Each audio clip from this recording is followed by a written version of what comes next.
we really understand the sky above us? Our reality?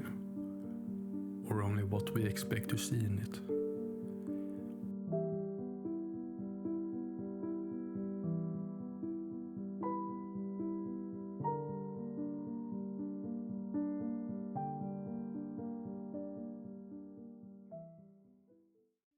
What happens when something impossible becomes part of your memory, refusing to leave?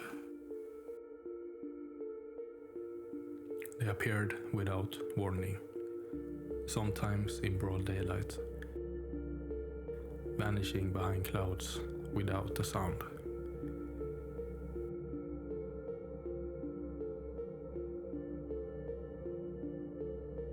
By the end of the summer, more than 2,000 sightings have been documented, several reported by military personnel.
Some suggested an unusual meteor phenomenon. Others believed something far more concerning was taking place.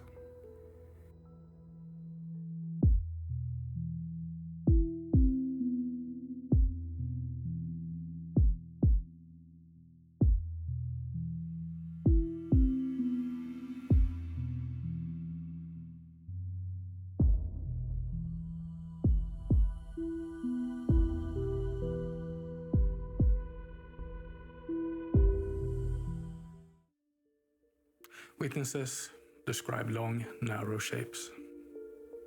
Some compared them to rockets. Others said they looked more like torpedoes or metal cylinders gliding silently through the air. These objects soon became known as the ghost rockets. Throughout June, July and August of 1946, hundreds of sightings were reported across Scandinavia. The majority came from Sweden. Civilians, police officers, and even military personnel claimed to have seen the objects. Many of the reports shared similar details. They were often described as grey or metallic. Several witnesses claimed they traveled extremely fast, sometimes faster than any known aircraft at the time. In some cases, observers reporting hearing a faint rushing or whistling sound as the object passed overhead. But what puzzled investigators most was what happened next.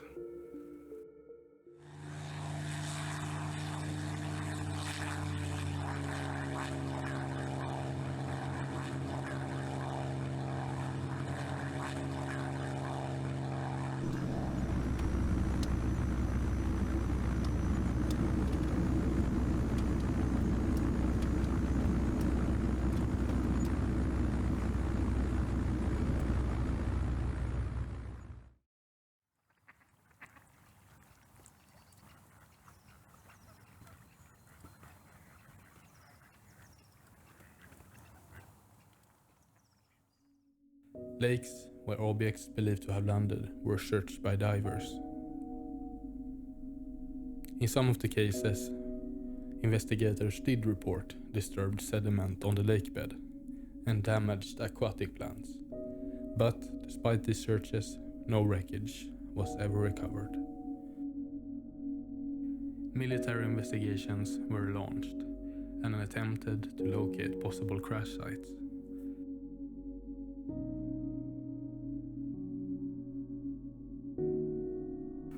No fragments, no engines, no metal debris, nothing that could clearly identify what has entered the water.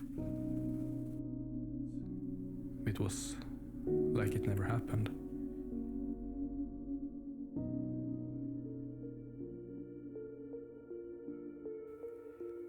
Stories like this began to spread across Sweden during that summer.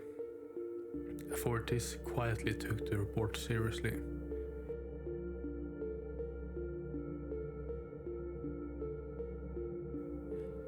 Nearly 80 years later, the so-called ghost rockets remain one of the most perplexing aerial incidents in modern Scandinavian history.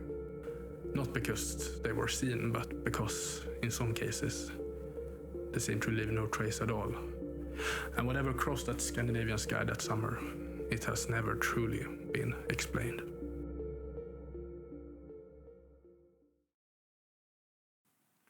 Thank you for watching the first episode of Alonso's Sphere. The goal for this channel is to develop my storytelling abilities and try to capture paranormal events through my drawings. I want to paint the scenes, and sometimes I'm letting AI colorize them. So with that said, I hope you enjoy, and I'll be seeing you in the next episode.